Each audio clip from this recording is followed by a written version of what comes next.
Hey everyone, and welcome back to our channel. Today, we're tackling a super important question that many of you have asked. Can I use a damaged passport?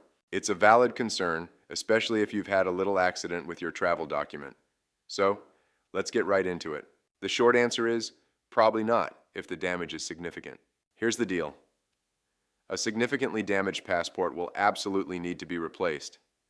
If there's substantial damage to the book cover, and especially if the personal data and photo page are compromised, your passport simply will not be accepted as valid. You'll need to apply for a brand new one before you can travel. Now, what kind of damage are we talking about that could actually invalidate your passport? Let's break it down. First up, water damage. This is a big one. If your passport has taken a swim, even a little bit, it can warp the pages, blur the ink, and make it difficult to read. This is a common reason for a passport to be deemed invalid. Next, unofficial markings on the data page. That's the page with your photo and personal information. Absolutely no doodles, no notes, no unofficial stamps.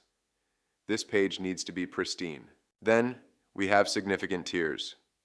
A small, superficial tear might be overlooked, but if there are large or extensive tears, especially on important pages, your passport is likely no good. Also, be aware of missing or torn out visa pages. Every page in your passport is there for a reason, even the blank ones. If pages are missing or have been ripped out, it raises a red flag. And speaking of holes, hole punches are a definite no-go.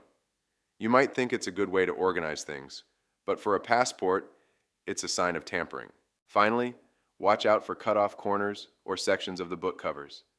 This could indicate an attempt to alter the passport, and it will almost certainly lead to it being rejected. So, if you look at your passport and notice any of these issues, it's really in your best interest to start the application process for a new one well before your next trip. Don't risk being denied boarding or entry because of a damaged passport. We hope this clears things up for you. If you have any more questions about passport validity or anything else travel related, let us know in the comments below. Don't forget to like this video, subscribe to our channel for more helpful tips, and hit that notification bell so you don't miss our next upload.